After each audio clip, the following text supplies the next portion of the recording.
Assalamualaikum warahmatullahi wabarakatuh.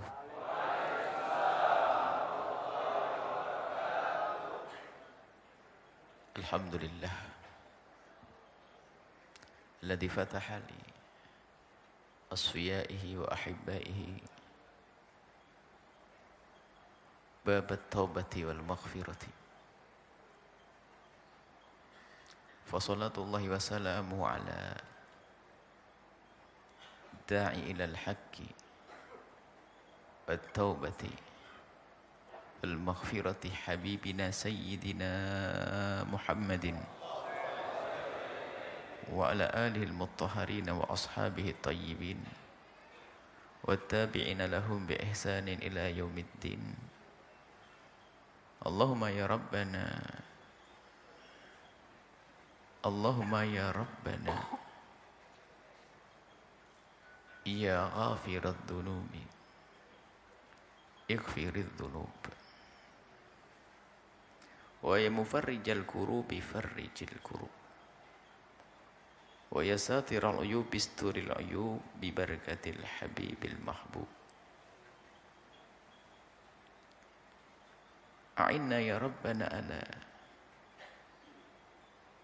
dzikrik wa syukrik wa husni ibadatik. A'inna ala ta'ati. A'inna ya Rabbana ala al-hijrati ilaika wa ila habibika sayyidina Muhammad. Ruzukna ya Rabbana taubata qabla al-maut wa syahadata inda al-maut wal jannata ba'da al-maut. Amma ba'du. Yang sangat kami cintai, kami muliakan para pecinta baginda Nabi, para perindu baginda Nabi Muhammad sallallahu alaihi wasallam, wabil khusus para habaib dzurriyyah baginda Nabi, para ulama pewaris baginda Nabi. Semoga seperti Allah mudahkan kita berkumpul atau bergabung saat ini, Allah memudahkan kelak kita berkumpul dan bergabung di surga. Di tengah-tengah kita ada baginda Nabi Muhammad sallallahu alaihi wasallam. Bicara tentang hijrah yang disampaikan, tidak ada kata terlambat untuk hijrah. Malah baru mengerti kalau itu yang harus dibahas. Bismillah. Dan itu hal yang sangat penting bicara tentang hijrah. Kita harus tahu makna hijrah itu apa sih? Hijrah itu adalah berpindah. Bisa hissi, bisa maknawi, zahir jasad kita. Bisa pindah dari tempat ke tempat lain. Akan tapi yang dimaksud dalam hijrah selama ini memang dua. Kadang dimaksud hijrah fisik seperti yang terjadi pada baginda Nabi dari Madinah, dari Makkah ke Madinah. Ada lagi hijrah yang disebutkan juga oleh baginda Nabi, hijrah maknawi. Man kana hijratuhu ilallahi wa rasulihi fa hijratu ilallah wa rasulihi. Hijrah kepada Allah dan Rasulnya ini maknanya adalah berusaha kita menjadi orang yang selama ini terlena dengan apa yang Allah berikan kepada kita, dari kekayaan yang Allah berikan kepada kita, kesehatan yang Allah berikan kepada kita, tahta yang Allah berikan kepada kita, karunia-karunia yang Allah berikan kepada kita, kok ternyata itu menjadikan kita lupa kepada Allah. Maka yuk kita sadarkan diri kita sekarang, yuk menuju kepada Allah dan kepada Rasulnya. Itu makna yang tepat untuk kita saat ini bagi orang-orang yang lalai. Jadi hijrah itu adalah menuju kepada Allah dan Rasulnya. Tentunya kita harus sadar menuju kepada Allah dan Rasulnya itu seperti apa bentuknya, gambarannya, dan apa yang harus aku tinggalkan. Jadi kaidah hijrah itu kan sederhana kalau hijrah fisik. Kita berada di tempat yang tidak baik menuju tempat yang baik. itu harus ada kesadaran dong. Begitu juga kita harus sadar bicara hijrah ini artinya kita menyadari dulu kalau kita ini dalam lingkungan yang nggak baik atau dalam keadaan yang tidak baik. Baru nanti kita sah untuk hijrah. Kalimat hijrah bisa saja diucap. Hijrah itu bahasa lain juga tobat. Tobat itu kan berpindah dari maksiat menuju taat kan gitu.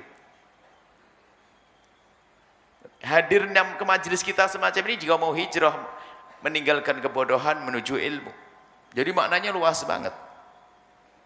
Tapi yang terpenting kalau kita mau hijrah itu harus sadar bahwa kita itu berada dalam sesuatu yang tidak baik atau kurang baik, kemudian kita yakin bahasanya di sana ada sesuatu yang baik. Ini bangun keyakinan itu penting. Kalau enggak akan kita bisa hijrah. Yang ada hanya lesan kita hijrah. Apa yang kita mengerti tentang hijrah dan apa yang kita mengerti tentang tobat. Sehingga Imam Haddad rahimahullah ta'ala menyebutkan dalam kitab Adab Sulukil Murid ya. Sulukil Murid. Kalau orang ingin menuju kepada Allah, ini hijrah kepada Allah. Langkah pertama yang harus ia jalani, memijakkan kakinya di wilayah namanya tobat tadi. Nyadari kesalahannya, nyadari kekurangannya, baru bisa jalan menuju kepada Allah. Maka yuk kita sederhana malam ini kita merenungi, sadar belum kalau kita ini banyak nggak baiknya. Omong kosong kita ngomong hijrah. Kita bicara tentang pulau yang indah. Tapi kalau kita menikmati keadaan kita di tempat yang saat ini nggak akan pindah ke pulau tersebut. Jadi harus sadar betul saat ini keadaan kita kayak apa. Yang nggak menyadari keadaannya tidak baik, susah diajak hijrah. Susah diajak hijrah. Bicara sedikit tentang tobat saja. Tobat dulu deh. Sederhananya kita harus tobat semuanya. Gak ada yang tidak dosa di antara kita. Gak usah mikir dosanya orang lain deh. Dosa kita sendiri aja banyak, ngapain mikirin dosanya orang. Kita mikir dosa pribadi, mata kita. Apa yang kita lihat dalam sehari ini dan seminggu ini. Lesan kita, apa yang kita ucap. Ini urusan dengan Allah. Belum lagi urusan kita dengan ibunda kita, ayahanda kita. Berapa kali kita ngangkat suara kepada beliau-beliau. Ibunda kita, ayahanda kita. Yang katanya khusyuk di masjid, ahli tahajud. Tapi kenapa kok kasar sama istrinya? Perlu hijrah. Seorang wanita yang rajin hadir pengajian. Tapi kalau ngomong sama suami, kenapa ngangkat suara? Ini adalah keadaan-keadaan harus sadari dulu sebelum bicara tentang hijrah. Sebab kan kaidahnya orang tobat, kalau bicara tobat. Hijrah itu ya tobat sebetulnya. Menyadari di tempat yang tidak baik, menuju tempat yang lebih baik secara hissi, zahir, atau secara makna, saya ini perilaku saya kurang baik. Orang gak akan mau belajar kecuali sadar dulu kalau dia adalah bodoh dia. Oh, dia pinter ngapain belajar? Makanya dia bapaknya ngerti, anaknya belum ngerti apa-apa, dan dia juga tidak ngerti apa-apa, pergi ke sekolah mau belajar. Itu kan kaidahnya begitu semuanya. Sadar dulu. Maka yang terpenting dalam hidup kita adalah introspeksi. Kita merenung diri kita. Bukan orang lain. Aku ini loh. Aku sebagai anak, bagaimana urusanku dengan ayahku. Aku sebagai ayah. Sebagai ayah, bagaimana urusan dengan anakku? Anakku sekolah di mana, bergaul dengan siapa, kenal Allah atau tidak? Orang bisa saja dia ahli ibadah, ngurusi dirinya sendiri dengan Allah, tapi lupa bahwasanya urusan dengan anaknya nggak beres kok. Wah, dia ahli sujud, tapi tidak tahu sekolahnya di mana anaknya. Apakah kenal Allah atau tidak? Ini permasalahannya dia tidak mengerti hakikat hijrah tadi. Kita merenung semuanya, masing-masing dari kita. Sampai kepada satu kesadaran bahwa oh iya, aku banyak kekurangan. Urusanku dengan Allah banyak kekurangan. Aku sering melihat yang haram. Catat satu. Aku sering mengucapkan yang haram.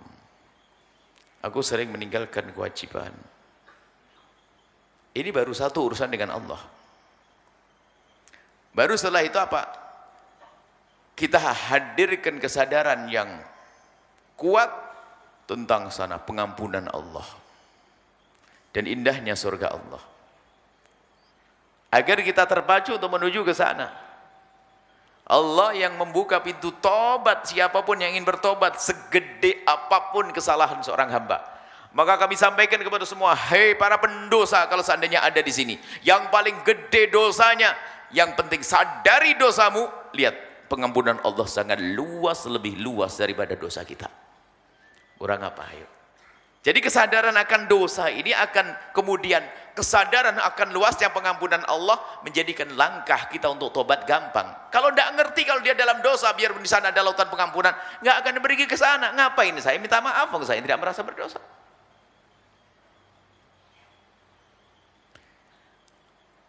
Dan kalau orang tidak merasa berdosa ini padahal dia berdosa kan repot. Dosa yang paling dosa itu manusia berdosa tapi nggak sadar kalau dia berdosa, ini kan repot. Maka ini ta'ammul, merenung. Merenungi diri kita sendiri. Dan ini indah sekali. Merenungi tentang kesalahan, kekurangan kita. Ini langkah awal kata Imam Haddad. Nggak bisa orang sampai kepada Allah kecuali sadar dulu di sini. Bahkan setiap hari yang kita uplek-uplek bahasa Jawanya itu. Yang kita otak-atik adalah yang kita oprek-oprek adalah diri kita sendiri. Sampai sadar aku ini banyak salah loh ya. Merenung, kita banyak salah. Bicara tobat yang gede tobat, syaratnya tobat itu apa sih coba? Syaratnya tobat itu adalah menyesal. Orang nggak akan bisa menyesal kecuali sadar kalau dia dosa. Orang sadar nggak akan bisa sadar kecuali sering merenung. Jadi merenungi kita sendiri ini penting. Ngerenung mah enggak. Kadang melakukan kesalahan kepada istrinya nggak sadar, kepada anaknya nggak sadar. Anaknya sekolah di mana? Kalau bicara tahajud dia tahajud paling hebat. Puasa Senin Kamis nggak putus. Tapi menyekolahkan anaknya saja milihnya asal, bukan memikirkan keselamatan anak di akhirat. Anak akan nurunkan orang tuanya nanti dari kepangkat kemuliaan, menghantarkan neraka. Itu jangan dianggap tidak salah kita dengan anak kita. Kita zalim kepada anak kita di saat kita tidak menghantarkan anak kita kepada kemuliaan. Anak kita boleh jadi dokter, anak kita boleh jadi insinyur, anak kita boleh jadi apa saja. Tapi jangan lupa dia harus kenal baginda Nabi Muhammad SAW. Pastikan anak kita kenal Allah dan Rasulnya. Kalau enggak, nah ini. Kadang-kadang kita sibuk dengan diri kita, menyempurnakan diri kita. Ibadah, Masya Allah. Pak Haji ahli ibadah. Bu Haji ahli ibadah. Tentunya terlena. Setan ingin menjerumuskan dia ke neraka melalui anaknya. Dia lupa urusan dengan anaknya. Maka malam ini kita perlu merenung. Kita membawa hijrah anak kita kan. Jadi penyesalan itu penting. Kesadaran, kemudian menyesal, kemudian kita akan menyadari kalau kita tidak boleh di tempat tersebut, maka kita akan melaju ke tempat yang kita tuju, yaitu kemuliaan, hijrah kepada Allah dan hijrah kepada Rasulullah SAW. Jangan mikir orang lain dulu deh. Ayo kita mikir diri kita sendiri. Yang kalau bertutur kata kadang tidak terkontrol nyakiti orang banyak. Kesombongan di dalam diri kita yang kita biarkan sehingga menjadikan kita mudah merendahkan orang lain. Hasud di dalam diri kita yang menjadikan kita ternyata menjadi menggunjing karena kita tidak senang saudara tetangga kita sukses. Teramat banyak kotoran di hati kita. Nah kalau kita sudah bisa melihat kekurangan diri, kemudian kita sampai derajat sadar istimewa, baru layak hijrah. Makanya hijrah itu jangan hanya kalimat yang digembar-gemborkan, hijrah, ini grup hijrah, ini teman hijrah. Hijrah apa? Kita paham hijrah atau tidak? Kalau hanya sekedar grup, hijrah itu bisa tren loh ya. Sebab kalau orang sudah dianggap hijrah kan sudah istimewa. Sebab memang orang kalau hijrah beneran mah istimewa. Orang hijrah itu istimewa, pasti. Orang hijrah gimana enggak kepada Allah. Cuman bener enggak? Bener enggak kita ini merasa kalau kita itu sadar dalam wilayah ketidakbaikan lalu kita menuju kebaikan? Tentang dosa-dosa misal saja. Ini yang paling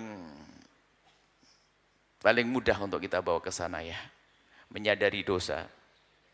Urusan dengan orang tua dan sebagainya ini adalah bertahap nanti. Begini secara umum bahwa kalau orang punya dosa, kemudian kok mati belum diampuni oleh Allah itu akan disiksa. Dan dosa macam-macam. Tapi ingat, Kita jangan sampai bicara dosa ini tanpa diimbangi dengan kesadaran tentang agungnya pengampunan Allah. Nanti orang putus asa. Maka kami selalu sampaikan, hei hamba Allah yang banyak maksiat, sadari kemaksiatanmu. Menyesallah, kemudian lihat pengampunan Allah sangat luas. Riwayat-riwayat dari baginda Nabi, sanjungan Nabi kepada orang yang tobat banyak. Bahkan Allah sendiri menyebut kalau orang itu benar, ahli maksiat. Jadi kalau disebutkan dalam Al-Quran itu kan, wasari'u ila maghfiratin rabbikum wa jannatin arduhas samawati wal ardu iddat lil muttaqin. Surga itu disiapkan untuk orang bertakwa. Takwa itu kayak apa sih modalnya, yang tempatnya surga yang istimewa itu? Ada yang berbuat baik, alladzina yunfikuna fis sarra'i wad dharra'i wal kadhimin al ghaidha wal 'afina 'anil nasi wallahu yuhibbul muhsinin. Ini orang bertakwa adalah itu yang senang berderma dalam keadaan apapun. Nah ini sering berderma dalam keadaan apapun, kemudian dia menahan amarah, urusan dengan sesama, tidak gampang emosi. Kadhimin al ghaidha wal 'afina 'anil nasi wallahu yuhibbul muhsinin. Tapi lanjutan ayatnya harus kita dengar. Ternyata orang yang mendapatkan surga bertakwa ini bukan hanya orang berbuat baik-baik ini. Kita yang banyak salah ini bisa digelari takwa asalkan ambil walladzina idza fa'alu fahishatan aw dzalamu anfusahum dzakarullah. Mereka yang berbuat zalim, berbuat dosa tapi segera sadar, enggak usah nunda esok hari. Saat ini aku harus menyadari kesalahanku. Menyebut nama Allah, memohon ampun kepada Allah, karena tahu yang mengampuni hanya Allah Subhanahu wa taala.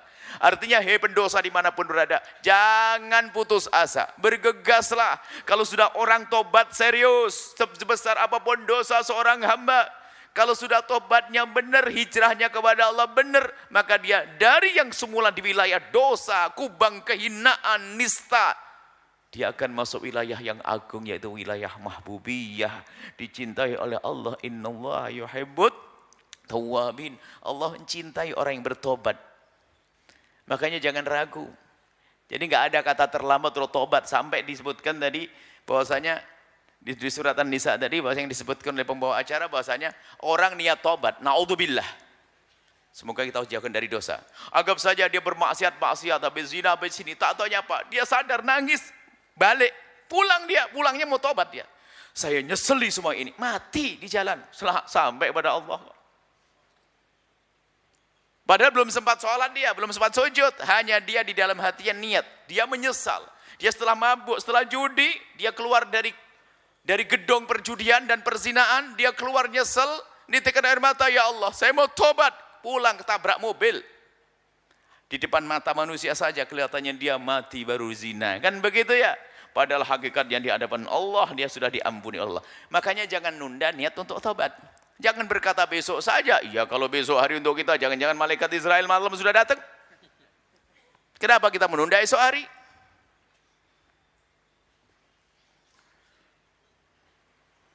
Meninggal muda juga banyak orang.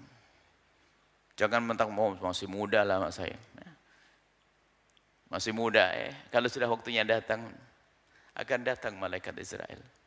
Malaikat pencabut nyawa. Maka ayo semua dari kita, khususnya ini yang bukan yang tua saja, khususnya ini ya kita yang ada di sini deh, bukan yang tua, yang muda pun juga belum tentu loh umur panjang. Semoga umurnya panjang semuanya. Maka apa langkah pertama untuk bicara hijrah? Pastikan kita punya waktu setiap hari, duduk khusus untuk tafakkur, untuk merenungi tentang kesalahan kita. Kalau perlu dicatat dan jadi bacaan, tapi nggak usah dinisbatkan. Kalau kita pernah dosa ditulis, nanti ketahuan sama orang. Sebab dosa kepada Allah hendaknya ditutup ya. Ingat, termasuk nanti ada rambu-rambu untuk hijrah, rambu-rambu untuk tobat. Adalah kalau urusan dosa kepada Allah, jangan diceritakan kepada siapapun dari bangsa manusia. Dosa kepada Allah, yang pernah kepleset zina, yang pernah judi, yang pernah mabuk. Urusan kepada Allah jangan ceritakan kepada siapapun dari bangsa manusia. Manusia nggak bisa ngampuni, yang bisa manusia hanya merendahkan orang lain. Cukup tutup urusanmu dengan Allah, menangis di tengah malam, derai air mata, beres dengan Allah. Ini kalau bicara hijrah tuh itu deh, bukan hijrah tempat, itu tempat. Kalau tempat bingung di mana-mana sekarang banyak maksiat. Maksiat ngejar kan daripada kita. Internet nguber kita. Medsos buru kita.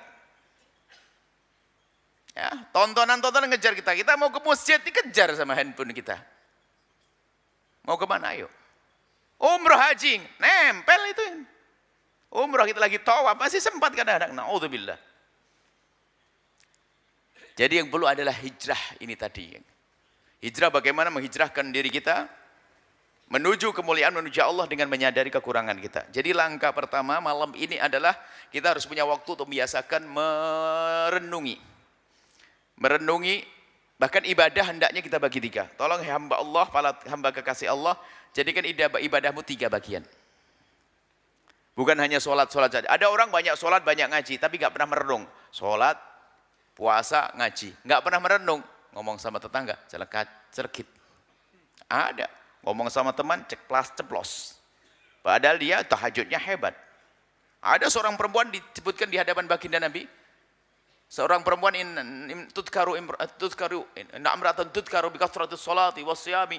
Ada perempuan disebut di hadapan Nabi kalau dia ahli puasa, ahli sholat. Mengagumkan dia. Sholatnya banyak, puasanya banyak. Cuman dia punya kebiasaan. Suka nyakiti tetangganya dengan lesannya. Kalau ngomong celekit-celekit apa, Nabi bersabda, la khaira fiha. Enggak ada baiknya perempuan kayak begitu. Innaha min ahlin nar. Dia ahli neraka. Padahal dia secara zahir ada ibadah. Tapi kenyataannya suka nyakiti orang lain. Jadi kita perlu membuat merenung. Ada orang ibadahnya banyak enggak pernah merenung. Bisa jadi dia ibadah sambil maksiat loh ya. Jadi ternyata merenung itu, makanya Qadiyat mengatakan tafakkur, merenung sesaat itu lebih bagus daripada ibadah setahun yang tanpa renungan. Kita harus punya waktu dalam setiap hari, tahajud atau setelah tahajud, sholat subuh, waktu sejenak merenungi urusan kita dengan Allah, satu demi satu kita buat catatan. Bagaimana kita dengan Allah, sholat kita, bagaimana puasa kita, dengan kita mata kita, bagaimana berapa kali aku ingat Allah, terus. Setelah itu urusan kita dengan baginda Nabi Muhammad. Jangan-jangan kita banyak zalim kepada baginda Nabi. Ngaku tok, kalau maulid Nabi rame, tapi nggak pernah ingat Nabi dengan hatinya. Hanya ingat Nabi dengan spanduk. Ingat Nabi dengan kebiar maulid, tapi bukan dengan hatinya. Pembohong kita. Padahal ingat Nabi bisa saja di saat kita lagi makan, lalu kita ingin meniru makan caranya Rasulullah. Ingat Nabi waktu kita diganggu orang, lalu kita berkasih sayang memaafkannya. Ingat Nabi waktu kita melakukan dosa, lalu tobat. Nah, itu kan mengingat Nabi. Segera. Ya, ingat Nabi bukan waktu maulidan saja, maulidan setahun sekali. Ya sedikit banget ingat Nabi. Kita ingin menjadikan Nabi selalu hidup bersama kita. Ini perlu renungan, urusan dengan Nabi. Terus siapa lagi? Pastikan kita punya waktu khusus. Setiap hari. Bukan seminggu sekali, setiap hari. Sehingga ibadah bagi 3. Yang pertama adalah ibadah seperti orang lain ibadah. Sholat, tahajud, sebagainya, puasa. Yang kedua, ibadah yang kedua adalah merenung. Kalau seandainya kita di malam hari bisa bangun 1 jam, jadikan 20 menit hanya duduk sejenak, sambil kita merenungi keadaan kita, urusan kita dengan ibunda kita. Ibundaku yang wajahnya semakin keriput, tubuh membungkuk. Ayahandaku yang capek. Aku masih sering ngomong kasar. Aku sampai menangis bisa saja. Mungkin seorang yang ahli ibadah harus merenung urusannya dengan adikku. Itu adalah adikku. Anak daripada ayahku. Anak dari ibuku. Tapi kenapa warisannya aku rebut? Kadang nggak sadar nih perebut waris itu umroh bolak-balik tuh. Padahal kalau seandainya ngembalikan kepada saudaranya bisa. Cuman memang dia senang masuk neraka. Umroh senang, tapi warisannya nggak diberesin. Dialah ahli neraka yang ke neraka lewat Mekah. Wah ada ini, kenapa jarang merenung dia? Dipikir kalau sudah umroh beres. Urusan adiknya. Adikmu di mana, hei hamba Allah? Saudaramu di mana? Kenapa kalau kita lagi bahas waris, kalau langsung volume suara kita naik? Ada apa ini semuanya? Bukankah seharusnya kita lembut dengan saudara kita? Nggak usah ada action kita pakai imamah, kopiah putih, sholat di masjid ntar dulu tuh. Itu action tuh, akhirnya pandang orang. Urusan kita, hati kita. Kita sering action ibadahnya. Itu tadi, merenung urusan kita dengan adik kita. Dengan saudara, dengan ibunda ayahanda, perlu renungan. Dan biasanya silsilah pengajian itu gitu. Sebetulnya silsilah pengajian kita biasanya kita selesaikan dulu urusan dengan Allah, urusan dengan Rasulullah, urusan dengan orang tua, urusan dengan saudara dalam rangka hijrah tadi. Nanti akan disyarah insyaallah di Palembang pertemuan lagi satu-satu dan kita akan ngurusi urusan kita dengan Allah. Kemudian urusan dengan baginda Nabi, urusan dengan orang tua, gimana durhaka pada orang tua. Sampai urusan dengan pembantu di rumah. Jangan-jangan kita zalim. Ada orang tuh memang model. Bukan nggak punya duit, modelnya suka nunda-nunda bayar gaji. Modelnya suka nyakiti halus. Pembantu masak bertahun-tahun nggak pernah ngerasakan masakan enak bosnya. Dan bos nggak pernah sadar, kan memang bosnya nggak pernah merung, nggak pernah ngaji dia. Jadi pembantu, bahkan nggak pernah diajari sholat. Apakah nggak ingat Nabi kita yang aku cinta Nabi? Kullukum ra'in wa kullukum mas'ulun an ra'iyati. Pembantu di rumah kita, kita punya tanggung jawab. Kalau nggak sholat kita dosa. Cuman karena selama ini nggak pernah mikir ke situ, dipikir surganya melalui haji dan umroh tadi. Dia bos itu haji umroh, tapi pembantunya di rumah tidak sholat. Ayo. Pembantunya yang menyetrikakan kenanya, yang menyetrikakan baju kokonya nggak pernah diajari sholat. Allah. Ayo kita merenung semuanya. Pembantu, tetangga kita. Masya Allah. Dan kita perlu ini semuanya. Kalau pengen hijrah, jangan hanya ngomong mau hijrah. Hijrah kemana kita? Oh, tidak sadar. Kita dari mana mau kemana nggak ngerti. Dari dosa menuju taat kita tidak paham kalau kita berdosa. Kan repot. Jadi menghadirkan renungan yang panjang satu demi satu itu nanti. Ini muqaddimah kalau bicara hijrah itu. Harus semuanya punya waktu renungi. Dan kita sudah ada silsilah untuk merenung. Teman merenung. Silsilah bagaimana dengan Allah, taubat kepada Allah. Silsilah bagaimana berbakti pada orang tua, silsilah bagaimana silaturahmi, silsilah bagaimana mewujudkan keindahan rumah tangga agar tidak zalim, silsilah bagaimana mendidik anak, silsilah bagaimana menghormati orang yang secara zahir adalah di bawah kita, pembantu, anak, gimana? Itu semua adalah perlu menghadirkan renungan yang dalam sampai kita hari Masya Allah nyesel. Iya, saya ini bos yang kurang beradab, kurang akhlak dengan pembantu. Pembantu di rumah kita, hai hamba Allah. Biarpun dia adalah pembantu kalau lebih tua dari kita. Nabi yang nyuruh, laisa minna ma lam yuwaqqir kabirona. Bukan golonganku, golongan kami yang tidak bisa menghormati yang lebih tua. Biarpun pembantu, apa sih ngomong lembut enggak? Kenapa sih ngomong lembut enggak bisa? Ibu, mohon maaf. Mbok, mohon maaf, saya minta tolong. Yang indah, kenapa sih? Katanya kita senang maulid Nabi. Kita ingin senang dengan baginda Nabi. Nabi ngajarkan yang lembut, kenapa kita tidak bisa lembut? Coba kalau ini kita benar-benar menyadari semuanya, hijrah betul kita. Dengan Allah indah, dengan Nabi Muhammad indah, dengan sesama indah. Inilah hijrah. Maka malam ini kita buka pintu saja. Dan tidak usah cerita ke siapapun. Urusan penyesalan kita perlu merenungi keadaan kita. Jadikan ibadah Anda ini ibadah yang dikatakan lebih bagus daripada ibadah 1 tahun. Loh ya. Merenungi tentang keadaan kita. Sebab sadar itu penting. Mohon maaf, kita pernah membuat contoh gini. Orang jualan. Kita banyak di pasar sekarang jualan. Ngerendong itu penting. Saya jualan. Jualan baju. Di sana ada orang jualan baju. Padahal ini jualannya orang soleh ini. Zikir, sholawatan. Ada tasbih di tangannya. La ilaha illallah. Cuman dia tidak pernah merenung. Di depan sana ada perempuan yang juga jualan. Pakai rok pendek. Rok pendek. Ayo. Bayangkan kita lagi. Allahumma salli ala Sayyidina Muhammad. Allahumma salli ala Sayyidina Muhammad. Enggak sadar loh ya ini. Padahal kalau dia sadar bahwasanya itu dosa, tinggal geser kursinya ngadep ke sana beres loh ya. Yang jadi masalah kita ini jarang sadar.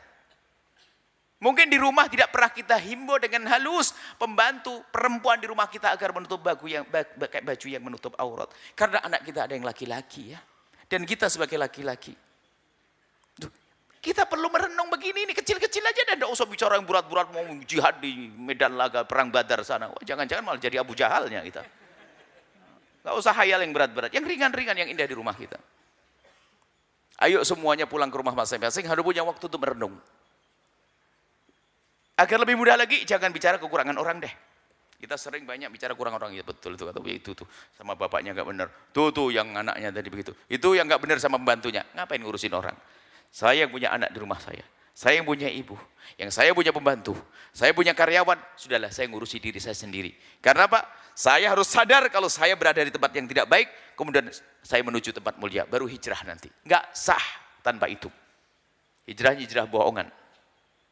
Hijrah bohongan, bukan hijrah beneran. Nah inilah yuk kita semuanya menyadari. Semuanya punya modal loh ya, untuk bisa sukses. Kesadaran dalam diri kita, semuanya masing-masing. Dan kemudian juga untuk membantu renungan ini ya kayak menghadiri pengajian begini ini sebetulnya. Menghadiri, cuman ini kan sifatnya umum. Kita perlu spesial dong. Ini adalah dibantu, ustadz-ustadz membantu kita untuk merenungi. Tapi lebih spesial Anda harus pasti di rumah kita. Subhanallah, di rumah kita.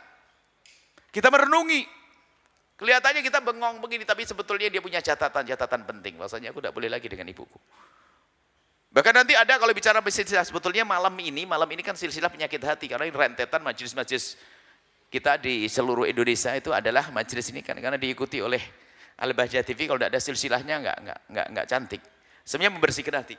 Lah ini kita perlu menyadari urusan membersihkan hati ini. Enggak usah ngurusi orang deh, hati kita sendiri.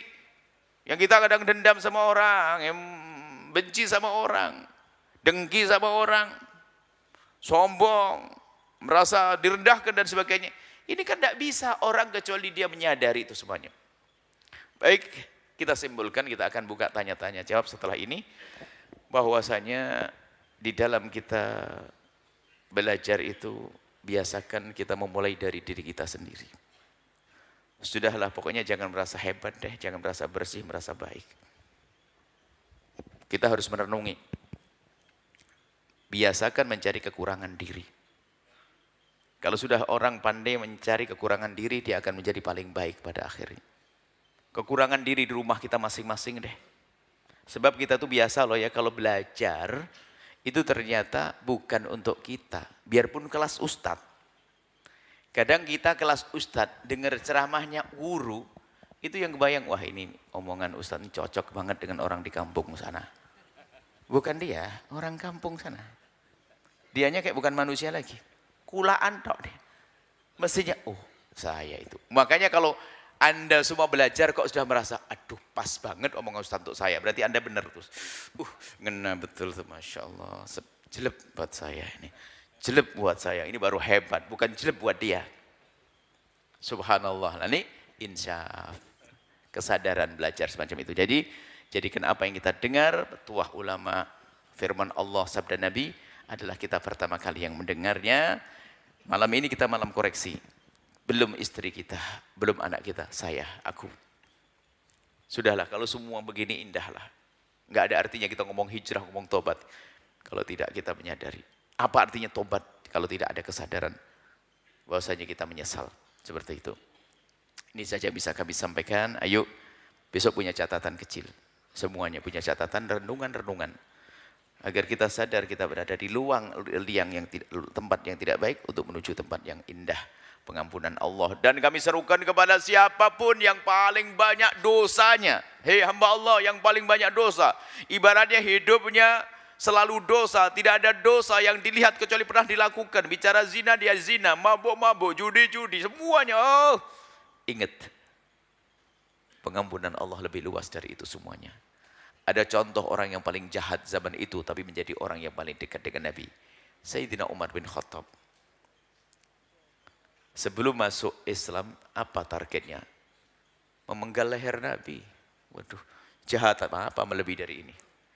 Tapi ternyata kalau sudah dipilih oleh Allah menjadi orang mulia. Khalid bin Walid telah mukul mundur kaum muslimin berkali-kali. Tapi pun akhirnya masuk Islam. Dan dosa-dosa yang dilakukan hamba Allah tidak segede itu. Tapi pun pada akhirnya Sayyidina Khalid bin Walid setelah tobat menjadi mulia. Makanya yakin semuanya bisa mulia. Jangan berkata, sudah terlanjur begini. Enggak ada kata terlambat. Sejelek apapun, pokoknya selagi nyawa masih ada di kandung badan, maka kita punya kesempatan untuk kembali kepada Allah Subhanahu wa taala. Wallahu a'lam bishawab. Bismillah, kita tutup dengan doa. Bismillahirrahmanirrahim. Alhamdulillahirabbil alamin. Allahumma shalli ala habibina sayyidina Muhammad wa ala sayyidina Muhammad. Allahumma ya Allah ya Rahman ya Rahim. Pandang kami dengan kasih sayang dan cinta darimu ya Allah. Pandang kami dengan kasih sayang dan cinta darimu ya Allah. Ya Allah, Engkau yang maha tahu tentang keadaan kami dan Engkau yang menguasai kami. Kami mohon ya Allah, berikan kepada kami kesadaran ya Allah akan kekurangan kami ya Allah. Buka ya Allah aib kami, kesalahan kami, kekurangan kami di mata kami ya Allah. Agar kami mudah sadar kemudian mudah kembali dan tobat kepadamu ya Allah. Dan tutup aib kami dari mata hamba-hambamu ya Allah. Dan tutup aib hambamu dari mata kami ya Allah. Kami tidak ingin melihat kekurangan siapapun dari hambamu ya Allah. Kami hanya ingin melihat kekurangan kami dan mudahkan kami untuk bertobat dan ampuni kami ya Allah. Wahai Zat yang Maha Kasih, ampuni guru-guru kami dan orang tua kami, berikan kasih sayang-Mu kepada mereka. Anak-anak kami ya Allah, anak-anak kami jaga mereka. Kami mohon ya Allah, ya Allah, ya Allah, kami sadar kalau kami banyak dosa. Kami sadar kalau kami banyak salah. Akan tapi ya Allah, kami sering lupa dengan kesalahan itu sehingga kami pun jarang memohon ampun kepadamu. Maka di malam mulia ini kami mohon ampuni segala dosa kami ya Allah. Engkau sungguh maha tahu dosa kami yang sangat banyak yang kami tidak akan mampu untuk menghitungnya. Akan tapi Engkau maha tahu ya Allah, kami mohon jangan cabut nyawa kami sebelum Kau ampuni dosa kami itu ya Allah. Dosa mata kami yang sering melihat yang haram ya Allah. Memang hamba-Mu tidak melihat, tapi Engkau melihat ya Allah. Mata kami nikmat karunia dari-Mu, akan tapi kadang kami gunakan untuk melihat yang haram ya Allah. Sehingga kalau seandainya mata itu Kau hancurkan sudah cukup. Tapi kami mohon jangan hancurkan mata kami dan ampuni dosa mata kami ya Allah.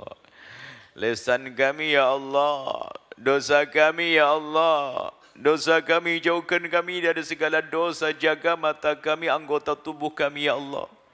Jauhkan kami dari sebab kehinaan ya Allah. Jauhkan kami dari minuman keras, jauhkan kami dari meninggalkan salat, jauhkan kami dari berjudi, jauhkan kami semua dari zina yang busuk, hina dan Kau hinakan ya Allah.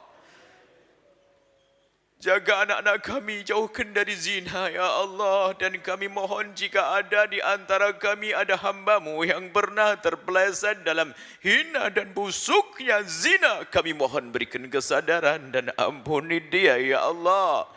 Dan tutup aib mereka ya Allah, tutup aibnya di dunia sehingga di dunia tidak terhinakan, dan tutup aibnya di akhirat ya Allah sehingga tidak Kau hukum, dan buka pintu halal untuknya. Bencikan zina kepada kami semua ya Allah, jauhkan dari zina dan mukaddimahnya ya Allah. Sungguh Kau Maha Pengampun, dan kami mohon jauhkan kami dari menggunjing berzina ya Allah, dan jauhkan kami dari mengetahui ada berzina ya Allah. Kami tidak ingin melihat ada mendengar orang berzina ya Allah. Kami ingin mendengar berita baik tentang umat kekasih-Mu Nabi Muhammad ya Allah. Dan kami mohon ya Allah, jauhkan kami dari meninggalkan solat ya Allah. Maka kami mohon jika ada yang ada di tempat ini atau mendengar suara ini di dalam masjid, luar masjid, tetangga masjid, siapapun yang menyaksikan ini, jika tetangganya, jika ada di antara mereka ada hamba-Mu yang pernah meninggalkan solat ya Allah, sungguh kami mencintainya, kami mohon ampuni dan berikan kesadaran, dan jadikan dia esok hari menjadi ahli solat, dan jadikan solat baginya adalah amalan yang sangat menyenangkan ya Allah. Engkau Maha Kuasa yang menguasai hati mereka. Rindukan kepada solat dan ampuni mereka. Yang masih berjudi ya Allah, hentikan dengan kasih sayang-Mu ya Allah. Ganti dengan kerja yang halal untuk mendapatkan rezeki yang halal ya Allah. Yang pernah terpeleset dalam minuman keras ya Allah, bencikan kepada minuman keras, ganti dengan minuman yang halal ya Allah. Dan kami mohon wujudkan keindahan dalam rumah tangga kami ya Allah. Suami istri yang saling mencintai karena-Mu ya Allah. Jika ada di antara kami ada hamba-Mu yang sering cekcok dalam rumah tangganya, yang sering ribut di dunia, inilah yang akan ribut di akhirat, di neraka ya Allah. Maka kami mohon jika ada di antara yang hadir suami istri yang sering cekcok, kami mohon lembutkan hatinya, ganti dengan kasih sayang, ganti dengan keharmonisan, ganti dengan kebahagiaan. Wahai Zat yang menciptakan kebahagiaan dan keharmonisan ya Allah, jangan sampai ada yang berselisih faham, cekcok ya Allah. Engkau yang menguasai hati mereka ya Allah. Ya Allah, ya Allah, ya Allah, jauhkan kami dari durhaka kepada orang tua kami. Orang tua kami ya Allah, yang saat ini kami lihat wajah mereka ya Allah, Orang tua kami, ampuni, angkat derajat mereka, ya Allah. Yang telah mendahului kami, ampuni, berikan kasih sayang-Mu. Yang masih hidup, ya Allah, kami lihat wajahnya semakin keriput, ya Allah. Pandangannya kabur, rambut memutih, tubuh membungkuk, jalan tertatih-tatih. Kadang kami masih membentak dan menyuruh mereka, ya Allah. Kami tobat, kami ingin mulai hari ini kami ingin membahagiakan mereka, memuliakan mereka, mengabdi kepada mereka, berkorban untuk mereka, ya Allah. Dan mudahkan niat kami ini, ya Allah. Jangan sampai ada satupun dari mereka ini yang durhaka kepada orang tua, yang durhaka kepada orang tua daftar neraka terdalam, ya Allah. Sungguh kami tidak akan bisa berbakti kepada orang tua kami kecuali dengan pertolongan-Mu. Maka berikan pertolongan kepada kami semua, ya Allah. Anak-anak kami jaga mereka, ya Allah. Anak-anak kami mudahkan kami dalam mendidik anak-anak kami, ya Allah. Dan kami mohon, ya Allah, jika ada di antara kami ada yang salah menyekolahkan anak-anak mereka, ya Allah. Sehingga di saat mereka sekolah ke tempat tersebut tidak kenal Engkau, ya Allah.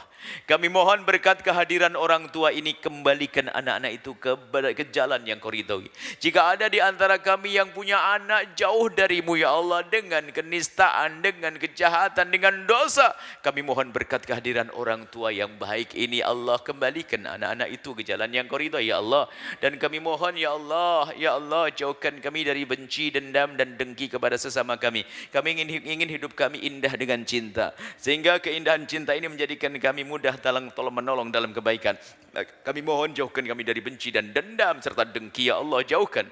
Maka kami mohon, ya Allah, jika ada orang berbuat salah kepada kami, menyakiti kami, zalim, aniaya kepada kami, menfitnah kami, menggunjing kami, prasangka buruk kepada kami mohon ampuni mereka, ya Allah, jangan hukum mereka. Kami tidak rela jika ada umat kekasih-Mu Nabi Muhammad Kau masukkan neraka karena berbuat zalim kepada kami tidak rela. Ampuni mereka, ya Allah. Hentikan kezalimannya, ya Allah, dan hilangkan dendam di hati kami, ya Allah. Hilangkan dengki di hati kami kepada tetangga kami, sahabat kami yang sukses, ya Allah. Maka kami mohon, ya Allah, jika ada orang yang kami dengki karena kesuksesannya, kami mohon, ya Allah, malam ini juga tambahkan kesuksesannya, ya Allah, dan hilangkan dengki di hati kami, ya Allah. Tambahkan kesuksesannya, ya Allah. Tambahkan kesuksesannya, ya Allah. Suksesnya, ya Allah, para habaib, para ustaz, para juru-juru dakwah itu berikan kesuksesan, ya Allah. Sukses, ya Allah. Tetangga kami yang berdagang sukseskan, ya Allah. Kami mulai mendengki dia, maka sukseskan dia, ya Allah, dan hilangkan dengki di hati kami, ya Allah. Jika ada orang mendengki kami karena kesuksesan kami mohon berikan kepadanya seperti yang Kau berikan kepada kami, dan hilangkan dengki di hatinya. Kami mohon, ya Allah, ya Allah, ya Allah, yang sempit rezeki lapangkan dengan rezeki yang halal penuh berkah, yang sakit sembuhkan, yang punya hutang mudahkan kami dalam bayar hutang kami. Dan kami mohon, ya Allah, berikan kepada semua yang telah berjuang di tempat ini, berikan segala kebaikan untuk diri dan keluarga mereka di dunia dan di akhirat, ya Allah. Dan kami mohon, ya Allah, panjangkan umur kami dalam ketaatan serta sehat walafiat. Dan yang telah mendahului kami, yang dahulu kami temukan di masjid ini, di tempat ini sekarang sudah kembali, wabil khusus, ya Allah, ampun, angkat derajat mereka dan sampaikan semua kebaikan yang terjadi saat ini kepada mereka, ya Allah. Dan kami mohon berikan pada kami semua husnul khatimah, mati dalam keadaan iman. Dan kami mohon, ya Allah, jadikanlah ucapan kami di akhir hayat kami kelak, saat Engkau hendak mencabut nyawa kami ingin saat itu, ya Allah, hati dan lidah kami mampu mengucapkan kalimat agung dan mulia, la ilaha illallah Muhammadur Rasulullah, la ilaha illallah Muhammadur Rasulullah, la ilaha illallah Muhammadur Rasulullah sallallahu alaihi wasallam. Rabbana atina fid dunya hasanah wa fil akhirati hasanah wa qina adzabannar. Wa sallallahu ala sayyidina Muhammadin wa ala alihi washabihi wasallam. Walhamdulillah rabbil alamin. Fatihah. Al-Fatihah.